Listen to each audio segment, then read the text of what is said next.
प्रश्न उठता है कि जितने भी अवतार होते हैं वो भारतवर्ष में होते हैं। जापान में, फ्रांस में, यूके में, यूएसए में कोई भगवान का अवतार हुआ? कभी सुनने तो नहीं मिलता। तो क्या भगवान भारत में ही अवतार लेते हैं? और भारत में ही लेते हैं तो क्यों लेते हैं? क्या अन्य जो वर्ष हैं, जो 9 वर्षों का नाम लिया था, वो भगवान के नहीं है? प्रश्न तो बनता है।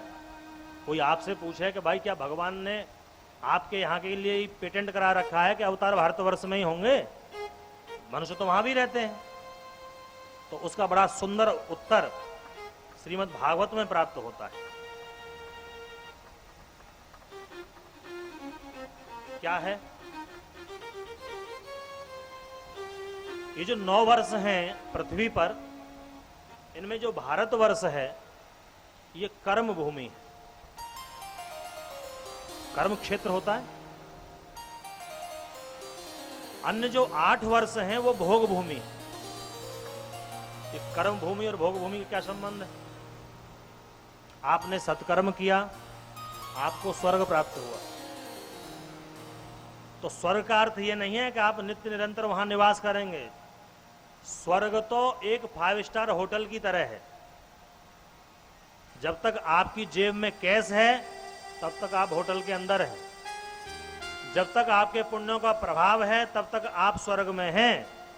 और क्षीणे पुण्ये मृत्युलोकम विशंति, जहां आपके पुण्य क्षीण हुए पुनः आपको पृथ्वी पर आना पड़ेगा। तो फिर ये 8 भोग भूमि कैसे बताई?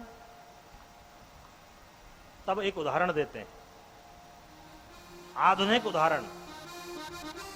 आपके पास मोबाइल रहता है, आपके मोबाइल में पैसे रहते हैं। प्रत्येक काल की एक दर होती है। मान लीजिए 90 पैसे की एक काल है। आपके पास 200-300 रुपए पड़े हुए हैं और फोन करते करते करते करते आपके पास 80 पैसे बचे। कितने बचे? पता ही नहीं। 80 पैसे बचे तो क्या बताइए, आप फोन कर सकते हैं? हां या ना? बेचारे मोबाइल ही प्रयोग नहीं करते, कहां से बताएंगे? 90 पैसे प्रति कॉल की दर से पैसा कटता है और आपके मोबाइल में 80 पैसे बचे, आप फोन कर सकते हैं? ठीक उसी तरह से तो जो स्वर्ग का एक मानक है कि इतने पुण्य आपके शेष रहेंगे तब तक आप स्वर्ग में रहेंगे, और उसके जैसे ही नीचे ग्राफ आएगा आपको भेज दिया जाएगा। तो क्या आपके पास पैसे नहीं है? पैसे तो हैं। तो वो जो पुनः आप रिचार्ज करेंगे तो वो पैसे आपके उसमें जुड़ जाएंगे। नहीं जुड़ेंगे? जो कुछ लोग मना कर रहे हैं।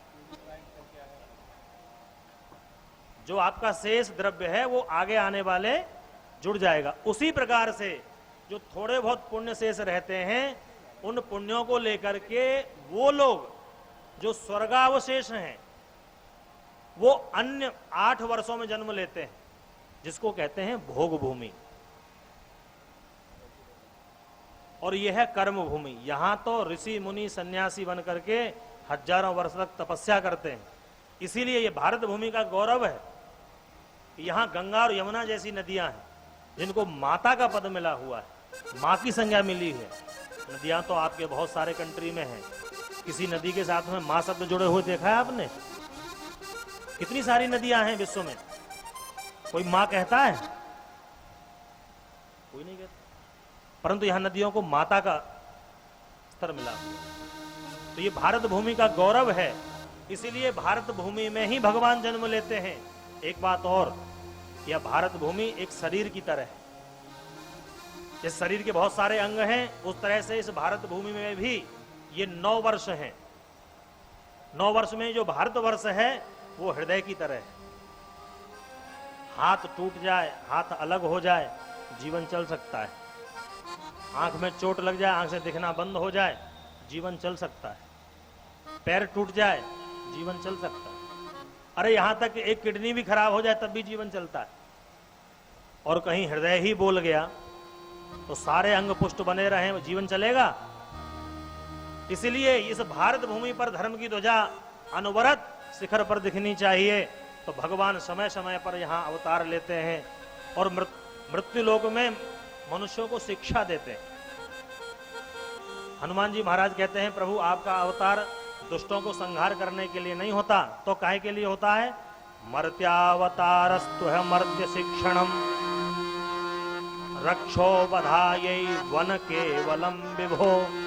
अरे ये तो बहाना है, रावण को मारने चले आए, कंस को मारने चले आए, हिरण्यकशिपु को मारने चले आए। आपको उनको मारना हो तो भला आपको वहां से यहां आने की क्या आवश्यकता? 6 प्रश्न पहले दिन हुए थे, भगवान के अवतार क्यों होते हैं? आप लोगों को याद है?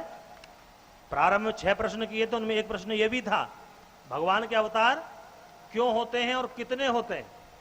तो ये उस प्रश्न का उत्तर है, भगवान अवतार क्यों लेते हैं। मर्त्य शिक्षणम, राम जी बन के आते हैं तो मर्यादा पुरुषोत्तम कहलाते हैं, मर्यादित जीवन जीजिए।